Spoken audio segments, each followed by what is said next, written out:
Diabetes अब सिर्फ 50 साल की उम्र की बीमारी नहीं रह गई। यंग एज में डायबिटीज बढ़ने का मुख्य कारण क्या है? जो बच्चे हैं आजकल के, they are literally addicted I would से।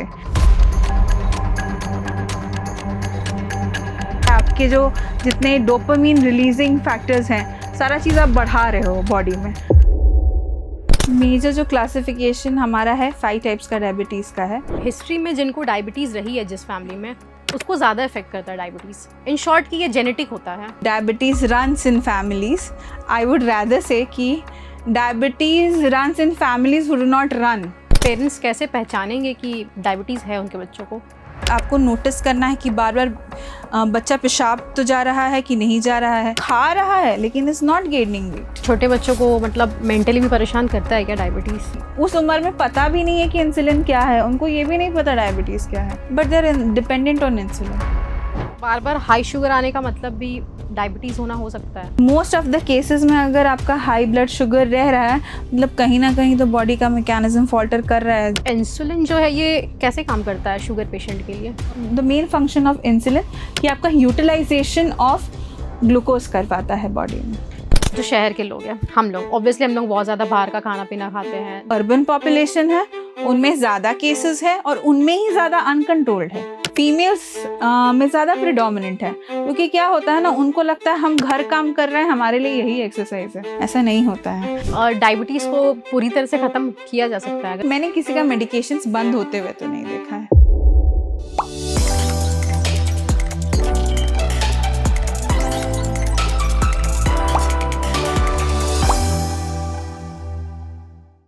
डायबिटीज अब सिर्फ 50 साल की उम्र की बीमारी नहीं रह गई। अब ये स्कूल बैग्स के साथ चल रही है, कॉलेज क्लासरूम्स में साथ बैठ रही है। 10 से 18 साल के बच्चों में टाइप 2 डायबिटीज, इंसुलिन रेसिस्टेंस इन टीनेजर्स। क्या हम एक साइलेंट मेटाबॉलिक एपिडेमिक के बीच खड़े हैं, जिसे हम नॉर्मल लाइफस्टाइल समझकर इग्नोर कर रहे हैं? हर दूसरे घर में डायबिटीज का नाम है, हर दूसरे घर में। लेकिन अब ये सिर्फ पेरेंट्स तक सीमित नहीं रह गया है। बच्चे, teenagers, young adults high blood sugar के साथ ग्रो कर रहे हैं। सवाल ये नहीं है कि डायबिटीज बढ़ रही है, सवाल तो ये है कि इतनी कम उम्र में क्यों बढ़ रही है। तो आज के इस एपिसोड में हम बात करेंगे यंग एज डायबिटीज की, जहां इंसुलिन, लाइफस्टाइल और जेनेटिक्स मिलकर एक नई हेल्थ क्राइसिस क्रिएट कर रहे हैं। तो आज के हमारे इस एपिसोड में हमारे साथ मौजूद है doctor Nidhi Jha from Manipal hospital. Hello ma'am. Hello. तो मैम प्लीज़ पहले आप कुछ अपने बारे में बताइए, अपनी जर्नी के बारे में बताइए। मेरा नाम डॉक्टर निधि झा हुआ। करंटली मैं भगवान महावीर मणिपाल हॉस्पिटल रांची में एसोसिएट कंसल्टेंट इंटरनल मेडिसिन के डिपार्टमेंट में अभी कार्यरत हूँ। मैंने अपना MBBS government medical college Solapur Maharashtra से किया है और अपना MD in internal medicine RIMS Ranchi से किया है। मैम मेरा पहला क्वेश्चन आपसे ये है कि यंग एज में डायबिटीज़ बढ़ने का मुख्य कारण क्या है? द मोस्ट कॉमन रीज़न जो हम लोग देख रहे हैं आजकल, जो यंग एज जो आप बोल दीजिए 15 to 18 के एज ब्रैकेट में आ रहे हैं, जो मेरे पास आते हैं, बहुत कॉमन चीज़ है जो आपको भी पता होगा, मेरे को भी पता होगा कि जो बच्चे हैं आजकल के, they are literally addicted I would say. Not even कि हाँ कभी कभार एडिक्टेड टू आउटसाइड फूड, जो जंक फूड वो लोग कंटिन्यू खा रहे हैं। No aerobic exercises. एक नॉर्मल होता है ना कि हाँ हम घर में चल फिर लिए, that does not count as exercise. Exercise के लिए आपको अलग से वक्त निकालना है, जिसमें आपका कार्डियक कैपेसिटी, मतलब हार्ट का कैपेसिटी चेक होगा, आपकी सांस फूलनी चाहिए, आपकी स्वेटिंग होनी चाहिए। तो एक्सरसाइजेस नहीं कर रहे हैं। जंक फूड, स्लीप हैबिट्स, इतने ऑल्टर्ड स्लीप पैटर्न्स आ रहे हैं बच्चों में। द स्क्रीन टाइम बढ़ रहा है, आपके जो जितने डोपामीन रिलीजिंग फैक्टर्स हैं, सारा चीज़ आप बढ़ा रहे हो बॉडी में। पेशेंट स्लीप प्रॉपरली नहीं ले रहा है, बच्चे स्लीप नहीं ले रहे हैं। So these are one of the many causative factors. Obviously multifactorial है, बहुत सारे कॉजेज हैं, बट जो मेजर हम कहेंगे वो है lifestyle, exercises, screen time these days which वो प्रीवियसली नहीं थे। पहले बिल्कुल स्क्रीन टाइम आप देखते थे, हम लोग जब व्हेन वी वर यंग, जब हम छोटे थे, कहाँ हमारे पास मोबाइल की सुविधा थी? नहीं थी। आजकल के छोटे छोटे babies also they want to see the TV and eat their food. So that is, I would say, these are the factors. क्या बच्चे और यंग एज के लोग और ये जो एडल्ट डायबिटीज़ होती है, इन तीनों में क्या फ़र्क होता है? मेजर जो क्लासिफिकेशन हमारा है 5 टाइप्स का डायबिटीज़ का है। जो बच्चों में मोस्ट कॉमनली देखा जाता है वो टाइप 1 डायबिटीज़ है। टाइप 1 डायबिटीज़ में आपका जो बीटा सेल्स होता है पैनक्रियास का, उसका डिस्ट्रक्शन हो जाता है, तो बच्चे में इंसुलिन बनेगा ही नहीं, तो पेशेंट का शुगर बढ़ जाता है, जो बच्चों में मोस्ट कॉमनली होता है। उसके अलावा अभी लाइफस्टाइल मॉडिफिकेशंस की वजह से जो टाइप 2 हो रहा है, उसमें इंसुलिन तो प्रोड्यूस हो रहा है, लेकिन एन नंबर ऑफ फैक्टर्स की वजह से पेशेंट को सेंसिटिविटी नहीं रह रही है, रेजिस्टेंस हो रहा है। जैसे पेशेंट का वेट गेन ज़्यादा हो रहा है, या हेल्दी पेशेंट है जो एक्सरसाइजेस नहीं कर रहे हैं, उनमें जो यंग पेशेंट है, ओवरवेट पेशेंट्स है, उनमें टाइप 2 इन यंग भी हो रहा है। उसके अलावा एक थर्ड वैरायटी भी हम लोग सुनते हैं जिसका नाम मॉडी है, maturity onset diabetes of the young. वो काफ़ी बार डायग्नोस होता है एज अ टाइप 1 या काफ़ी बार डायग्नोस होता है as a type 2। However it does not come across दोनों कैटेगरीज में नहीं है। It is an autosomal dominant disease. तो मोस्ट कॉमनली जो यंग बच्चों में या यंग अडल्ट में हो रहे हैं, it's either type 1, type 2 due to lifestyle changes जो हम देख रहे हैं, एंड थर्ड इज मॉडी। तो मैम आप एक बार मतलब ये तीनों टाइप्स को आप एज ग्रुप में एक बार डिवाइड करके बताएंगे, कौन से एज ग्रुप से किस एज ग्रुप तक? सो जो आपका टाइप 1 होता है वो एकदम छोटे बच्चों में आपको देखा जाएगा। बाई मोडल पीक उसको बोलते हैं, जो आपको usually 2 to 6 years of age या फिर since the baby is born तभी पता चल जाता है पेशेंट का, क्योंकि उनका शुगर लेवल हाई रहता है। दूसरा वो लेटर ऑन सेट भी होता है 10 to 14 में, तो उसका बाई मोडल पीक होता है टाइप 1 का। टाइप 2 जो होगा आपका 15 to 18 ईयर्स में रहेगा, एंड मोडी जो आपको प्रेजेंट करेगा less than 25 years of age. So this is the age bracket for type 1, type 2 and MODY seen in young patients. Ma'am हमने हमेशा सुना है कि हिस्ट्री में जिनको डायबिटीज रही है जिस फैमिली में, उसको ज्यादा इफेक्ट करता है डायबिटीज। इन शॉर्ट कि ये जेनेटिक होता है। You must have heard this thing, जैसे आपने बोला कि diabetes runs in families. I would rather say कि diabetes runs in families who do not run. समझ रहे हो आप कि आप कुछ भी कर लें। आप मेरे पास ऐसे पेशेंट्स हैं जिनके 6 सिबलिंग्स हैं, वो लोग उनके पेरेंट्स डायबिटिक थे। He is my senior consultant only. उनके पेरेंट्स दोनों डायबिटिक हैं, उनके 5 सिबलिंग्स डायबिटिक है, but he is non diabetic. How is it possible? क्योंकि उन्होंने लाइफस्टाइल मॉडिफिकेशंस वैसे करके रखे हैं। He goes for a walk. हम लोग जब whenever we had parties around, when we used to offer him कि हाँ ये चीज़ खा लीजिए, वो चीज़ खा लीजिए, उनका रिस्ट्रिक्शन, वो सब कुछ खाएंगे लेकिन 2 की जगह वो 1 खाएंगे। हर चीज़ का अगर आप ऑप्टिमल लेवल पे करेंगे तो obviously it won't affect you. As far as type 1 is considered, type 1 is autoimmunity. Basically उसमें क्या हो रहा है, आपका बॉडी ही आपके अगेंस्ट काम कर रहा है, तो उसमें तो बंदा क्या ही कर सकता है। That is autoimmune. Type 1 nobody is responsible obviously because it is autoimmunity. But as far as type 2 due to insulin resistance is concerned, ऐसा बिल्कुल नहीं है कि अगर आपके जेनेटिक्स में चला रहा है तो आपको शॉर्ट शॉट होगा। आप लाइफस्टाइल मॉडिफिकेशंस के साथ उसको ठीक कर सकते हैं। जो बच्चे और एडल्ट्स में कितने तरह के डायबिटीज पाए जाते हैं और ये क्या-क्या होते हैं?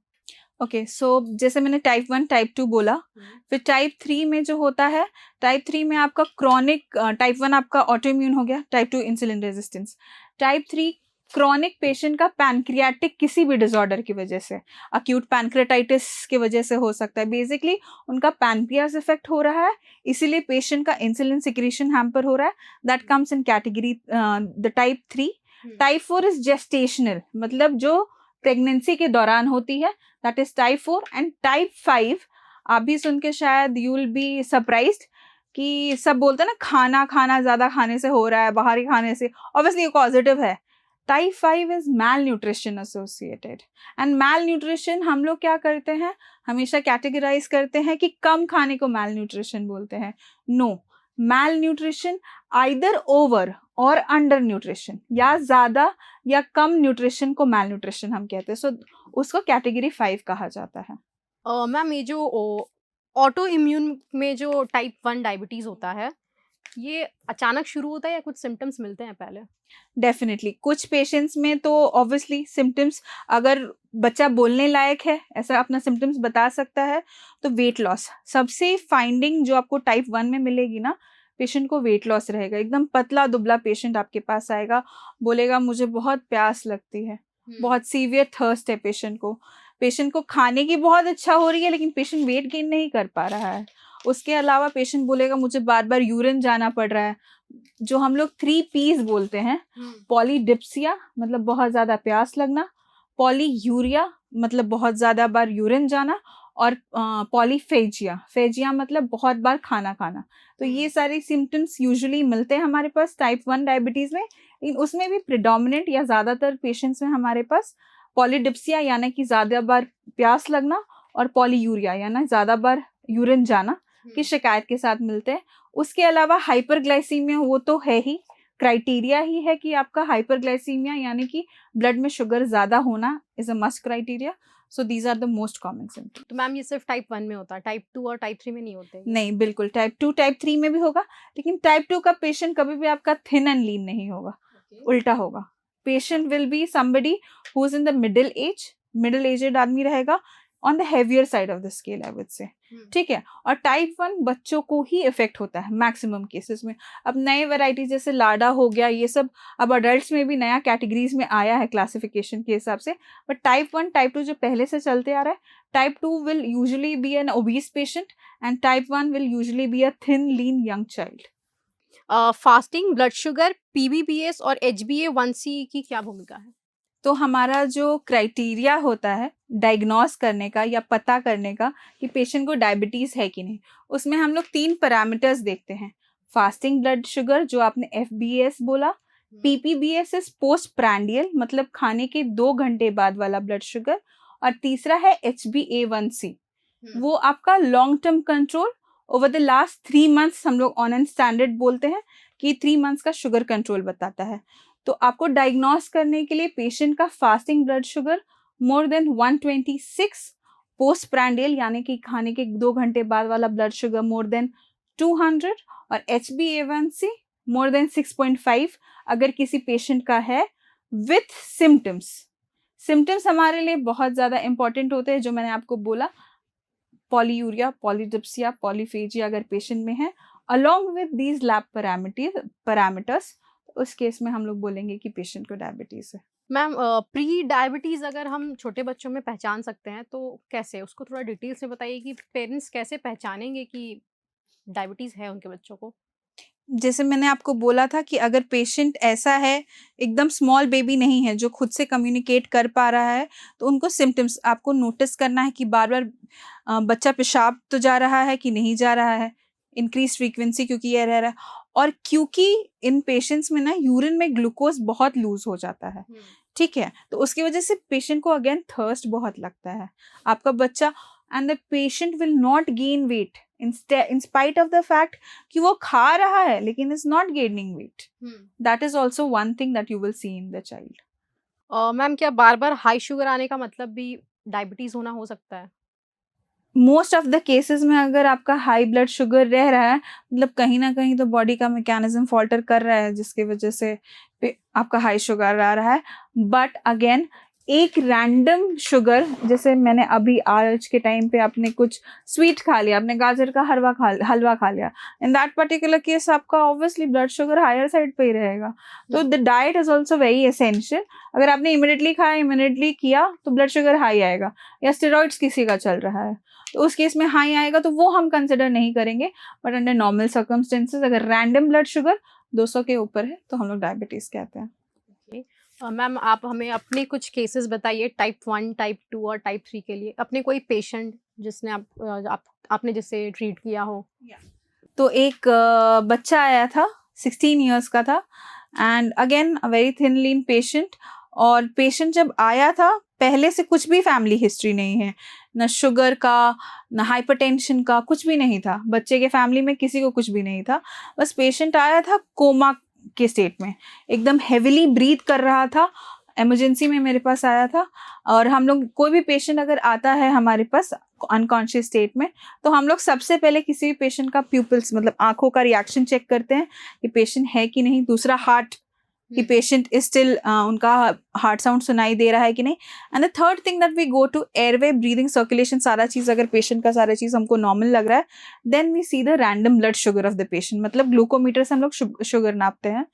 पेशेंट का ब्लड शुगर था 569 एंड उस पेशेंट का कोई हिस्ट्री नहीं है कि भाई घर में किसी को है या पेशेंट को पहले कोई शिकायत है. फिर जब मैंने पेशेंट के बारे में पूछा कि हुआ क्या था, तो बहुत कैजुअली पेशेंट पार्टी ने, ऑब्वियसली उनकी जो मॉम थी बहुत ज़्यादा कंसर्न थी क्योंकि पेशेंट रिस्पॉन्ड ही नहीं कर रहा था, बस हेविली ब्रीथ कर रहा था. तो पूछा मैंने कि क्या हो रहा था पेशेंट को. तो उन्होंने बोला कुछ नहीं मैम, कुछ दिन पहले 3 दिन से इसको लूज मोशंस हो रहा था. बस 3 दिन लूज मोशंस हुआ और पेट दर्द का शिकायत करके, और घर पे ही उन्होंने फिर ओवर द काउंटर, हमारे पास इतने मेडिकेशंस अवेलेबल है इंडिया में, सो इजीली अवेलेबल, तो बिना प्रिस्क्रिप्शन के बंदे ने जाके अपने बेटे के लिए मेडिकेशंस लाया. लूज टूल्स तो बंद हो गया ऑब्वियसली, बट पेट दर्द पेशेंट का इंटैक्ट था. when the patient was having severe abdominal pain also ना, तो उस टाइम पे पेशेंट को again they gave Ayurvedic medications, कुछ जड़ी बूटी टाइप्स, क्योंकि किसी ने बोला था कि लूज मुस्टूल्स तो ठीक हो गया, पेट दर्द के लिए जड़ी बूटी वगैरह दे दो. वो सब दे के एंड उसके exactly I think in the next 5 to 6 hours the patient had landed up in emergency. और वो पेशेंट का 569 मिनट ब्लड शुगर, फिर हमने ना ABG बोलते हैं उसको, इमरजेंसी में अवेलेबल होता है, आर्टीरियल ब्लड गैस एनालिसिस. उसमें पेशेंट का लैक्टेट इतना बढ़ा हुआ था, शुगर बढ़ा हुआ था, इस पेशेंट को एक्चुअली कुछ भी नहीं, बस नॉर्मल उनके पेरेंट्स के हिसाब से या विसिनिटी के हिसाब से सिर्फ नॉर्मल पेट खराब था. But that patient was actually एक टाइप 1 डायबिटीज मेलाइटिस का पेशेंट, जिसको अब तक कुछ भी सिम्टम्स नहीं आया था. अचानक से कॉम्प्लिकेशन कहते हैं हम लोग उसे, DKA, diabetic ketoacidosis, commonly seen type 1 diabetes में. फिर उस केस में हम लोग को बहुत, it's an emergency situation, we had to take the patient to medical ICU में हमने पेशेंट को IV इंसुलिन चढ़ाया था. स्टार्ट हम लोग इंसुलिन में देते हैं. फिर उसके बाद उनका फ्लूइड जो होता है, मेन जो होता है फ्लूइड हमने एडमिनिस्टर किया था पेशेंट को. फिर धीरे धीरे ब्लड शुगर डाउन हुआ and then the patient obviously with fluid correction and insulin, patient resolved back and the patient is currently healthy on insulin. Ma'am ये इंसुलिन जो है ये कैसे काम करता है शुगर पेशेंट के लिए? ओके, सो इंसुलिन का बेसिकली फंक्शन ये है कि आपके बॉडी में डिफरेंट सेल्स है, उनको ग्लूकोज चाहिए. फर्स्ट तो कोई भी पेशेंट जो फीड ले रहा है उनको ग्लूकोज यूटिलाइज होना चाहिए ना बॉडी में, तो आपके सेल्स को यूटिलाइजेशन जो करवाता है वो इंसुलिन करवा रहा है. अब जो ये पेशेंट आया था मेरे पास टाइप 1 डायबिटीज, उसमें इंसुलिन है ही नहीं.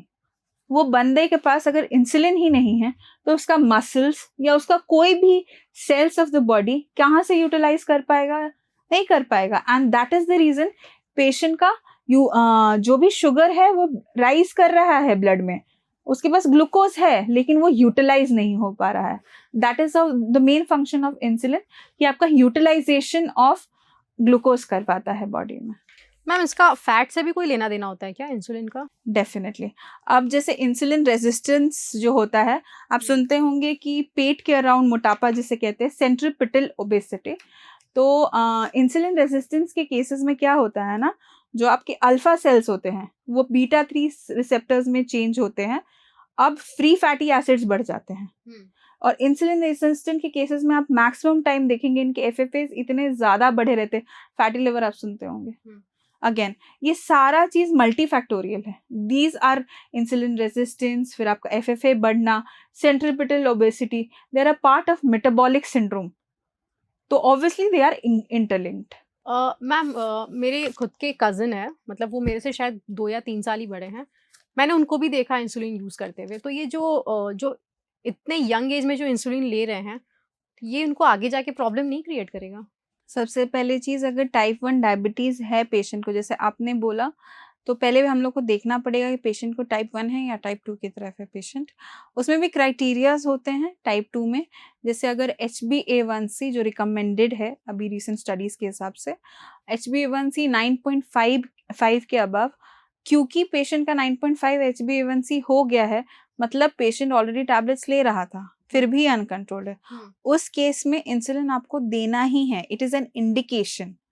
And type 1 does not respond to OHAs. OHAs मतलब ओरल हाइपोग्लाइसेमिक एजेंट्स जो टैबलेट्स होते हैं वो हमेशा टाइप 2 रिस्पॉन्ड करेगा। जैसे आपने अपने कज़न के बारे में बताया, अगर उनको टाइप 1 डायबिटीज़ मेलाइटिस है तो उस केस में वो लाइफ लॉन्ग ही उस पर डिपेंडेंट रहेंगे, and it is something which is maintaining his blood sugar level and utilisation of glucose, और उनको कॉम्प्लिकेशंस अगर नहीं हो रहे हैं, नथिंग हार्म इन दैट। लेकिन टाइप 2 में अगेन 9.5 से अगर पेशेंट का HbA1c कम होता है, उस केस में अगर पेशेंट का ग्लाइसेमिक कंट्रोल मतलब शुगर कंट्रोल ठीक है, तो हम लोग वापस से स्विच बैक कर सकते हैं ओरल मेडिकेशंस पे। मैम जो छोटी एज में डायबिटीज़ के शुरुआती लक्षण होते हैं, जो जैसे हमें तो आपने बताया तो हम समझ लेंगे, लेकिन अगर आप पब्लिक को बताना चाहें एकदम कॉमन कुछ ऐसे 5 फैक्ट कि आपको ये देख के समझ में आ ही जाएगा कि आपके बच्चे को डायबिटीज़ है, एकदम कॉमन 5 चीज़ें। जो सबसे कॉमन चीज़ हम कहेंगे जो हमें पढ़ाया जाता है हमारे टेक्स्ट बुक में है, और हमने पेशेंट्स को भी देखा है हमारे पास उन्हीं कंप्लेंट्स के साथ आते हुए, पेशेंट को बहुत प्यास लगेगी। आप भी सुनते होंगे कि मैडम, मेरे पास तो पेशेंट खुद ही आते हैं और कहते हैं कि मैम मेरे को बहुत ज़्यादा प्यास लग रही थी तो हम सोचे हमको शुगर तो नहीं हो गया। ये एक चीज़ कॉमन रहेगा। दूसरा, अब वो शुगर, पेशेंट का शुगर हाई रह रहा है, मतलब उनके यूरिन से शुगर जा रहा है, यूरिन अपने साथ शुगर के साथ वाटर भी लेके जा रहा है बॉडी से, तो पेशेंट डिहाइड्रेटेड बार बार फील करेगा। अब डिहाइड्रेटेड फील करेगा तो बार बार पानी पिएगा, ठीक है। अब पेशेंट का यूटिलाइजेशन तो नहीं हो रहा है ग्लूकोज का, उस केस में पेशेंट को भूख भी ज़्यादा लगती है।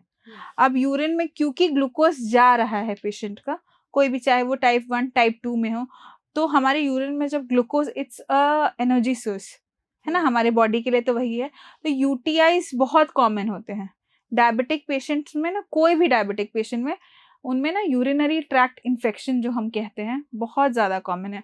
उसमें आपको पेशेंट क्या रिपोर्ट करेगा कि बार बार मुझे यूरिन जाना पड़ रहा है, वो एक कॉमन है। But that can be other factors की वजह से भी हो सकता है, बट अगर डायबिटिक पेशेंट है तो हम लोग को urinary tract infection rule out करना ही नहीं चाहिए ऐसे केसेस में।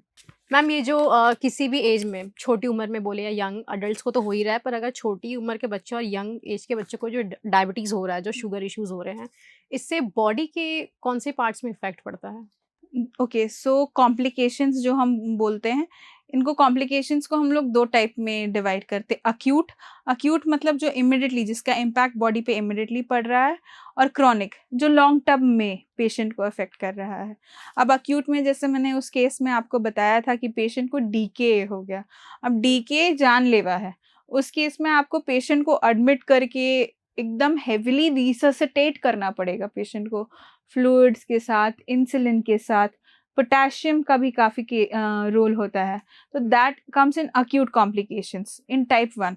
टाइप 2 में सिमिलर होता है, HHS कहते हैं उसको, again that is also acute complication.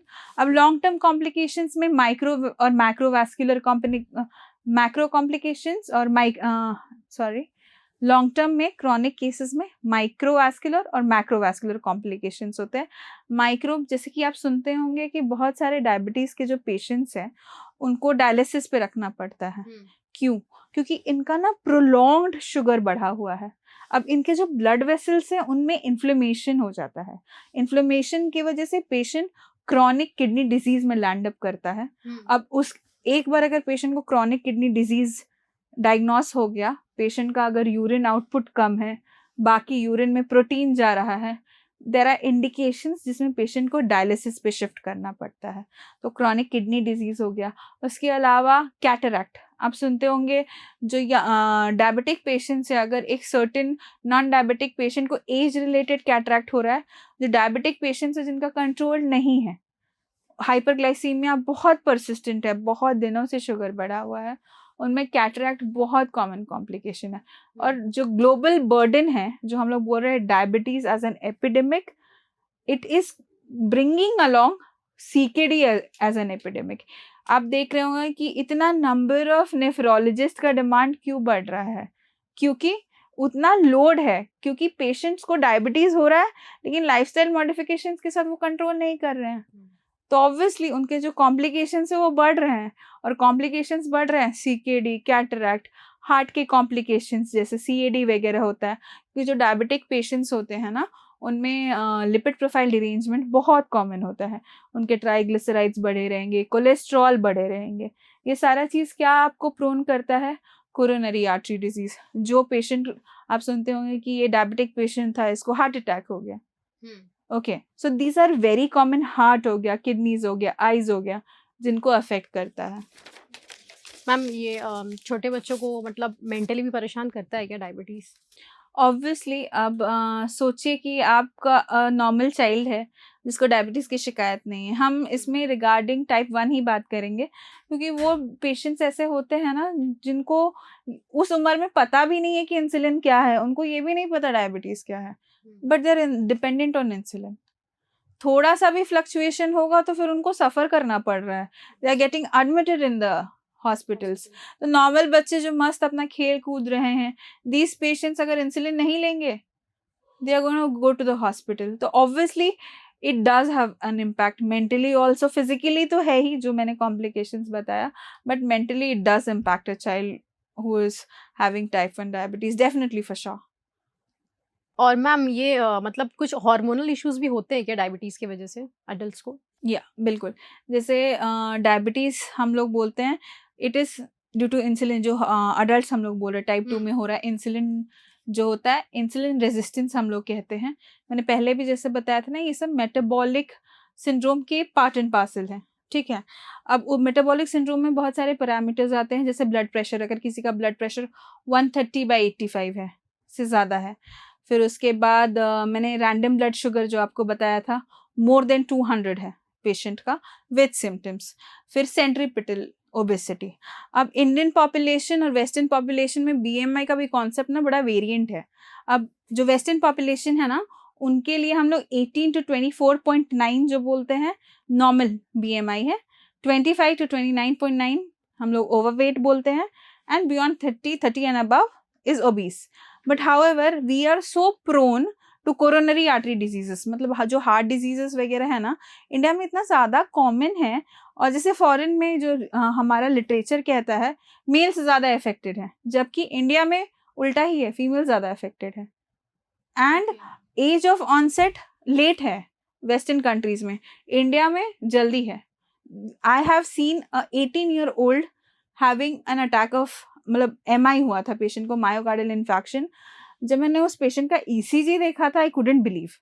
और ऐसा नहीं था पेशेंट डायबिटिक था, एकदम पतला दुबला पेशेंट, मतलब he was basically from a farmer background. वो पेशेंट आया था कि एकदम सीवियर चेस्ट पेन हो रहा था, अगेन बाहर मेडिकेशन गैस का बहुत कॉमन है, गैस को मिमिक करता है, can not blame also.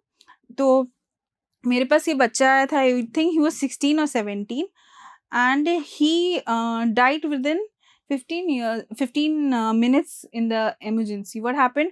The patient was having chest pain since 2 days. 2 दिन से उसको छाती में दर्द हो रहा था, एकदम थिन लीन पेशेंट।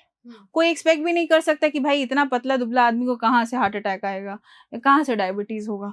वो आया, उसका हम लोग ने ECG लिया, सारे लीड्स में ST elevation, and that was the first case, जो पहला केस मैंने अपने रेसिडेंसी में देखा था कि इतना यंग पेशेंट। तो जो इन्फ्लेमेशन का मार्कर है ना, जो हम कहते हैं मैल न्यूट्रिशन एसोसिएटेड डायबिटीज, तो जो हमारा जो इन्फ्लेमेटरी मार्कर्स है इंडियन पॉपुलेशन में, I feel and the studies also have proven that कि बहुत ज़्यादा हायर साइड में है। That is one of the positive reasons even for coronary artery disease. तो आपका डायबिटीज आइसोलेटेड एज डायबिटीज कभी नहीं आएगा, हमेशा as a part of metabolic syndrome and its complications आएगा। मैम जैसे जो शहर के लोग हैं, हम लोग ऑब्वियसली हम लोग बहुत ज़्यादा बाहर का खाना पीना खाते हैं, जंक फूड बोले या कोल्ड ड्रिंक्स बोले, सबको पता है कि उससे डायबिटीज़ बढ़ रहा है। जो विलेज के लोग हैं उनका तो खाना पीना हमसे काफ़ी अच्छा है, तो कितने परसेंटेज ऊपर नीचे पेशेंट आते हैं आपके पास शहर के अकॉर्डिंग विलेज के? ओके, सो देखिए, फिजिकल एक्टिविटी का डायरेक्टली कोरिलेशन है डायबिटीज़ के साथ। कि बोलते हैं कि वीक, मतलब डेली आपका 60 मिनट्स ऑफ डेली एक्टिविटीज़ या 30 minutes of aerobic activities. Aerobic मतलब आपका कुछ भी हो सकता है, ब्रिस्क वॉकिंग, साइकिलिंग, स्विमिंग, ये आपको डेली 30 मिनट्स करने का जो इम्पैक्ट होता है, या फिर डेली एक्टिविटीज़ ऑफ 60 मिनट्स, कुछ भी एक्टिवली आप जो कर रहे हैं। तो जो गांव का जो कल्चर रहता है, that they will not be idle, वो लोग एक जगह बैठ के दे वर्क, वो अपने फार्म्स में काम करते हैं, वो लोग चलते बहुत हैं, दे आर हैबिचुएटेड, वो चलते बहुत हैं। प्लस जैसे आपने बोला they do not have the accessibility, उनके पास जंक खाने की एक्सेसिबिलिटी नहीं है, जो है घर पे बना के खाना है। तो मेरे पास जो केसेस आते हैं ऑब्वियसली जो अर्बन पॉपुलेशन है उनमें ज़्यादा केसेस है और उनमें ही ज़्यादा अनकंट्रोल्ड है। वेरस जो रूरल पॉपुलेशन है जिनका सेडेंटरी मतलब जो बैठ के फीमेल्स में अगेन हम बोलेंगे हमारे पास जो पेशेंट आ रहे हैं फीमेल्स में ज़्यादा प्रिडोमिनेंट है, क्योंकि क्या होता है ना उनको लगता है हम घर काम कर रहे हैं हमारे लिए यही एक्सरसाइज है। ऐसा नहीं होता है, आपको अलग से एरोबिक एक्सरसाइजेस जिसमें आपका हार्ट का जैसे चैलेंज हो, आप स्वेट करें, that actually counts as a minimum of 30 minutes वो एक्सरसाइज आपने करना है। तो obviously I would definitely say कि urban population owing to food factors, owing to exercises and number of things, जबकि हमारे पास भी जिम का अवेलेबिलिटी है, बट पॉइंट है कि करना कितने, what is your intention towards it, because they take it more seriously I would say, क्योंकि उनके पास उतने मतलब वो रिसेप्टिव भी हमारे से ज़्यादा होते हैं कंपेयर टू अर्बन पॉपुलेशन, क्योंकि उनके पास डॉक्टर्स की एक्सेसिबिलिटी भी नहीं होती। This is also one thing मैंने रियलाइज़ किया ना कि यहाँ अर्बन पॉपुलेशन के पास ना डॉक्टर्स की एक्सेसिबिलिटी भी बहुत है, बहुत ईजी है। अच्छा ठीक है, ये डॉक्टर का मेरा कंट्रोल नहीं हो रहा है तो ये नहीं कि हम लाइफस्टाइल चेंज करेंगे, हम दूसरे डॉक्टर के पास जाएंगे, लेकिन गांव वाले कर लेंगे पर लाइफस्टाइल चेंज नहीं करेंगे। अब गांव वाले जो मेरे पास आते हैं, गांव के पॉपुलेशन आई वुड से, इसमें ना लोग बोलते हैं literacy and wisdom, I think they are two different terminologies. I think जो विजडम वाला फैक्टर होता है ना, उनको पता है उनको 2 महीने में आके मेरे को दिखाना है, उनको रिपोर्ट्स कराना है। व्हेन आई टेल देम कि आप जब अगली बार आएंगे तो आपका शुगर इतना होना चाहिए, मैडम आप आएंगे ना तो आप देख लीजिएगा, they have that kind of determination, क्योंकि उनको पता है 2 महीने मेरे को कोई शुगर मॉनिटरिंग नहीं मिलने वाली है। अर्बन पॉपुलेशन को पता है मेरे को मिल जाएगी। तो दैट आई थिंक क्या बोलते हैं आप, सेंस ऑफ कि हाँ मेरे को ये चीज़ नहीं मिलेगी, डेफिसिट जो है, I think that is also one of the motivations that keeps them better, and obviously daily activities and food. और डायबिटीज को पूरी तरह से खत्म किया जा सकता है अगर वो एक बार आ जाए बॉडी में, लाइफस्टाइल चेंज करके या मेडिसिन से या किसी से भी? सी आई वुड से अगर किसी को इंसुलिन रेजिस्टेंस हो गया टाइप 2 की, अगर टाइप 1 तो नहीं, आपको लाइफ लॉन्ग मेडिकेशंस होगा। जेस्टेशनल डायबिटीज़ ऐसी चीज़ है ना, जैसे जो टाइप हम लोग 4 बोलते हैं जेस्टेशनल डायबिटीज़, उस केस में तो अगेन पेशेंट का प्रेगनेंसी के रिलेटेड रहता है। But as far as type 2 is concern, insulin resistance अगर आ गया है पेशेंट को तो एक मिनिमम डोज में, मैंने आज सच किसी का कंप्लीटली बंद होते, वैसे you know the number of years I have work may be few, but मैंने किसी का मेडिकेशंस बंद होते हुए तो नहीं देखा है। एक मिनिमम डोज में ही सही उनका मेडिकेशंस चलता है to maintain a certain level of blood sugar, ताकि पेशेंट, क्योंकि क्या होता है ना, आप छोड़ोगे वापस से आपका ब्लड शुगर बढ़ेगा ना, तो वो रिस्क ही क्यों लेना है आपने। अगर आपका HbA1c मेंटेन्ड है, आपका ब्लड शुगर मेंटेन्ड है, तो एक मिनिमम डोज में आप ओरल टैबलेट्स पे कंटिन्यू कर सकते हैं। मैम जो इंसुलिन लेते हैं उनका तो फिक्स होता है ना कि उनको जैसे अगर पूरे दिन में 2 बार लेना है, 3 बार लेना है, तो अगर ये कुछ भी एक्टिविटीज़ करते हैं, योगा हो गया या एरोबिक एक्टिविटीज़, एनीथिंग, जिम वगैरह, तो इंसुलिन के चांसेस कम हो सकते हैं? मतलब कि अगर आप दिन में 2 ले रहे हो और अगर आपने कंटिन्यू किया तो फिर आपको एक ही इंसुलिन लेना पड़ रहा है, ऐसा कुछ होता है? बिल्कुल डेफिनेटली, जैसे मैंने बोला, जैसे हमारा क्राइटेरिया है कि 9.5 है HbA1c, तो हमने insulin, I had a patient, again आज ही मेरे पास वो पेशेंट आई थी, she had come to me first week of January में, वो मेरे पास पेशेंट आई थी, उनके आँख का ऑपरेशन कराना था और उनका शुगर बहुत ही ज़्यादा अनकंट्रोल था। In fact fasting PP it was running around 400-500 के अराउंड उनका फास्टिंग, और खाने के बाद 550 के अराउंड रह रहा था। तो ऑब्वियसली उतने ब्लड शुगर में हम लोग ऑपरेशन नहीं कर सकते हैं। उनको हम लोग ने इंसुलिन दिया था पेशेंट को, 2 टाइप्स ऑफ इंसुलिन, एक लॉन्ग एक्टिंग कहते हैं जो खाने के बाद लेते हैं, और रेगुलर इंसुलिन जो दिन में 3 बार हम लोग ने दिया था पेशेंट को। अब वो पेशेंट मेरे पास कंप्लीटली 2 महीने के बाद, कंप्लीट 2 मंथ्स के बाद मेरे पास अभी आई हैं, एंड उनका अभी हमने टैबलेट पे शिफ्ट किया है पेशेंट को। तो ऐसा नहीं है कि पेशेंट का इंसुलिन 2 से 3 बार, 3 से 2 बार, she had such a good control that we could shift the patient. हम लोग उनको, क्योंकि क्या होता है ना, पेशेंट मेरे पास आया, आई एक्चुअली वांटेड, मेरे को टेपर करना था कि ठीक है इंसुलिन का डोज कम करके देखेंगे, बट अगेन वो गांव का पेशेंट था, बोला मैम हम 2 महीने नहीं आ पाएंगे, हमको इंसुलिन लेने में भी दिक्कत हो जाता है, क्योंकि हर बार हमको हॉस्पिटल जाना पड़ता है, कुछ करना पड़ता है, तो आप हमको टैबलेट दे दीजिए। बट उनका शुगर कंट्रोल इतना बढ़िया था कि भी हमने उनको टैबलेट्स पे शिफ्ट कर दिया। तो ऐसा नहीं कि इंसुलिन चल रहा है तो जिंदगी भर इंसुलिन ही चलेगा। आप डाइट मॉडिफिकेशन करिए, आप सही से दवाई लीजिए, टैबलेट हो जाएगा। ओके मैम, ऐसे कुछ डाइट प्लान्स बताइए बच्चों के लिए, यंग एज के और अडल्ट सबके लिए। इन जो ग्लाइसेमिक इंडेक्स होता है, काफ़ी खाना का चीज़ सब जो है ना, हमको एज हेल्दी बेचा जा रहा है। लाइक हम, I wouldn't name anything, but आप सुनते होंगे कि जो कॉर्नफ्लेक्स होते हैं, ठीक है, मकई जो हम बोलते हैं, इट इज़ मार्केटेड एज कि बहुत ज़्यादा अच्छा होता है एंड ब्रेकफास्ट में बच्चे खा रहे हैं, खुश हो रहे हैं। खुश हो रहे होंगे, उसका ग्लाइसेमिक इंडेक्स बहुत ज़्यादा है, बहुत ही ज़्यादा है। इसीलिए नॉर्मल जो हमारा घर का खाना है वही खाएं, ऑप्टिमल में खाएं, फाइबर इंक्लूड करें अपने डाइट में। और कोई भी मील को जब आप शुरू करते हैं ना, तो पहले ही कार्बोहाइड्रेट से नहीं शुरू करें, पहले आप एक प्लेट फुल ऑफ सैलड खाएं, ठीक है। तो आप सैलड खाएंगे तो अपने बॉडी को फाइबर दे रहे हैं, जो बहुत ज़्यादा रिक्वायर्ड भी है अपने बॉडी को, कि आपका गट का, पेट का सारा स्थिति, सारा चीज़ ठीक रखेगा। फाइबर खाने से क्या होता है ना, फुलनेस की फीलिंग आती है। तो जो आप 3 चपाती या रोटी खा रहे हैं वो अपने आप 1.5 हो जाएगी, ठीक है।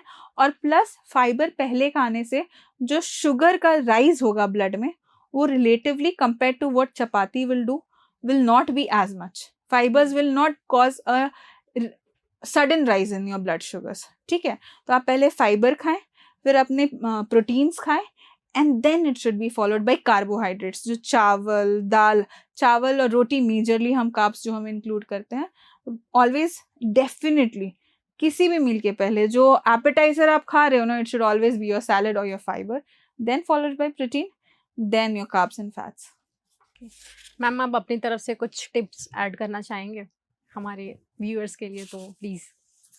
सबसे पहली चीज़ तो मुझे एज मेडिसिन पर्सन ये चीज़ लगता है ना कि मेडिसिन ठीक है, काम करेगा, डेफिनेटली काम करेगा ब्लड शुगर के लिए, बट लाइफस्टाइल मॉडिफिकेशन, मेरे पास खुद पेशेंट्स आते हैं कि मैम हम ये दवाई नहीं खाना चाहते। हम बोलते हैं हम खुद नहीं चाहते कि आप दवाई खाएं, हम क्यों चाहेंगे? Being a physician, obviously if you are unwell आप मेरे को आके दिखाओगे, बट एज अ फिजिशियन बोलते हैं ना, I have always told my patients कि आप पहले अपना लाइफस्टाइल तो मॉडिफाई करें, पहले आप वॉक शुरू करें। मेरे आप प्रिस्क्रिप्शन में भी देखिएगा ना, हर डायबिटिक पेशेंट्स का पहले हम एडवाइस लिखते हैं और फिर हम मेडिकेशंस लिखते हैं।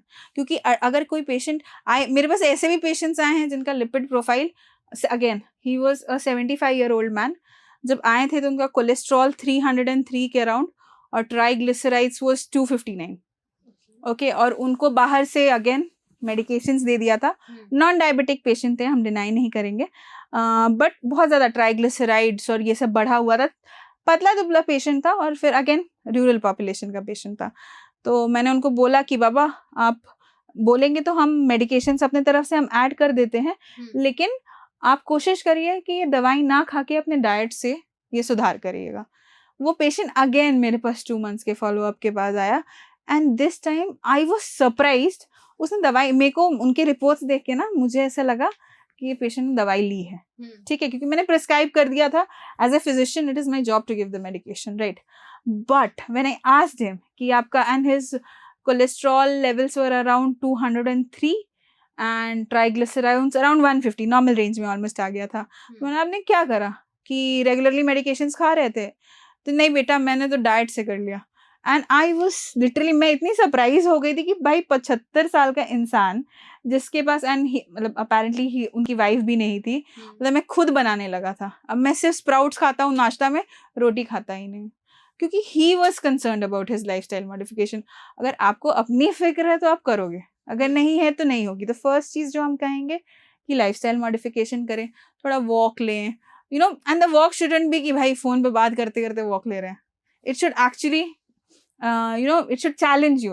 Whenever you're walking, your heart should be challenged, ताकि आपका कार्डियक कैपेसिटी भी बढ़े, ठीक है। ये वॉक हो गया। फिर डाइट में मैंने जैसे बोला, फाइबर्स लें, प्रोटीन्स ज़्यादा मात्रा में इंक्लूड करें। ऑब्वियसली कार्ब्स तो आप खाने ही वाले हो, तो आप चाहे ना चाहे, इंडियन डाइट ही ऐसा है कि आप खाएंगे, ठीक है।